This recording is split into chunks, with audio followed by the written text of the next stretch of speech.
ये है दिल्ली दर्पण।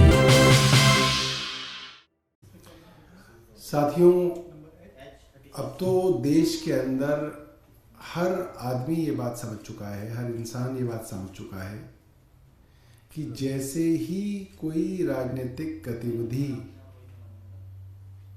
आम आदमी पार्टी के विषय में होती है, ईडी तुरंत एक सम्मन अरविंद केजरीवाल जी को भेजती है।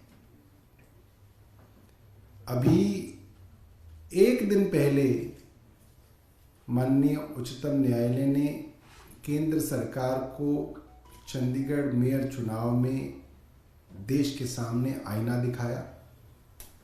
उनकी गड़बड़ी देश के सामने कैमरे पे पकड़ी गई और कल रात को अरविंद केजरीवाल जी को ईडी ने फिर से एक सम्मन दे दिया।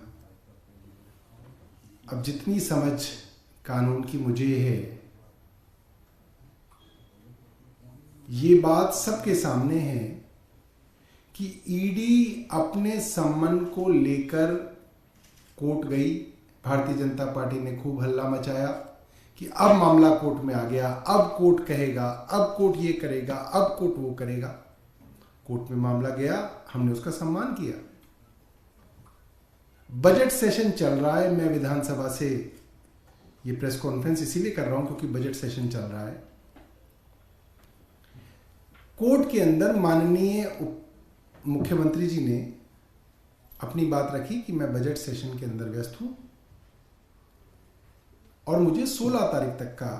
कोर्ट ने भी पाया कि अगर एक राज्य के मुख्यमंत्री कह रहे हैं कि मेरे यहां बजट सत्र चल रहा है, बजट पास करना जरूरी है, 2 करोड़ लोगों का मामला है, कोई आदमी अपनी विषय में बात नहीं कर रहा है, 2 करोड़ लोगों के राज्य का मामला है, बजट पास करना है, तो न्यायालय ने उनको 16 तारीख दी।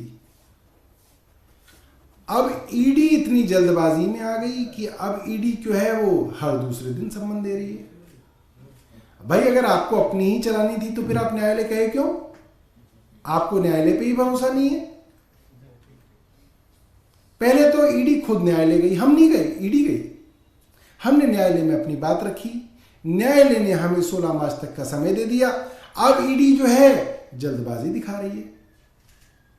इसका मतलब ये बात कानून से नहीं चल रही, ईडी कानून संगत नहीं चल रही। ईडी के पीछे कानून या पीएमएलए नहीं है, ईडी के पीछे राजनीतिक मंशा है और इस राजनीतिक मंशा के कारण अरविंद केजरीवाल जी को तलब किया जा रहा है। उनको डराए धमकाने की कोशिश की जा रही है कि पंजाब के और मेयर के मामले को अरविंद केजरीवाल अब ज्यादा ना उठाएं।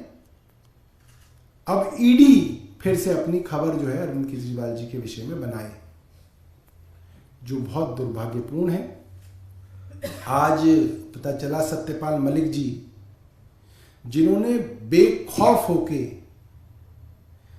कश्मीर के गवर्नर रहते हुए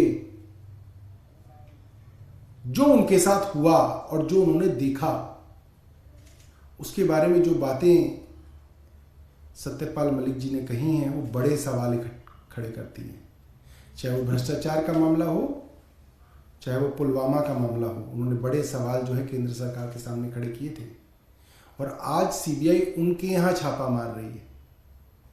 तो बहुत बहुत गंभीर और चिंता की बात है कि जो थोड़ी बहुत लोक लिहाज केंद्र सरकारों में रहा करता था कि नहीं ये तो बहुत ज़्यादा ही खुलेआम हो जाएगा, लोग तो मजाक उड़ाने लगेंगे, अब वो लोक लिहाज सब खत्म हो गया और केंद्र सरकार बेशर्मी से एजेंसीज का दुरुपयोग अपने राजनीतिक विरोधियों के खिलाफ कर रही है। बहुत बहुत धन्यवाद। आपके पास कोई प्रश्न हो तो आप पूछ सकते हैं। इसके इतर गठबंधन को लेकर काफी चर्चा चल रही है लगातार। आम आदमी पार्टी से भी ये जानने की कोशिश है कि दिल्ली में क्या हो। तो देखिए, गठबंधन के विषय में एक बड़ी दिलचस्प बात है, जो चर्चा है वो सारे सूत्रों के हिसाब से चलती है और कोई आदमी माइक कैमरे पे बोलने के लिए तैयार नहीं। तो हम भी ऐसा काम क्यों करें, माइक पे हम ये बात क्यों बोले? जब चर्चा ही सूत्रों के हिसाब से चल रही है तो थोड़ी देर और चला लो आप। सर, ईडी चाहे नोटिस देती रहे, ये तय है कि जब तक कोर्ट का आदेश कुछ नहीं आएगा दिल्ली सीएम ईडी के सामने प्रस्तुत नहीं होंगे। वकीलों से सलाह लेंगे हम इस बारे में, जो वकील सलाह देंगे कानून के हिसाब से। देखिए अरविंद केजरीवाल जी का एक ही मकसद है, जो हो कानून के हिसाब से हो, तो वो अपनी मंशा से नहीं करते हैं। कानून के जो वो हैं सलाहकार हैं, वो जो बताएंगे वैसा करेंगे।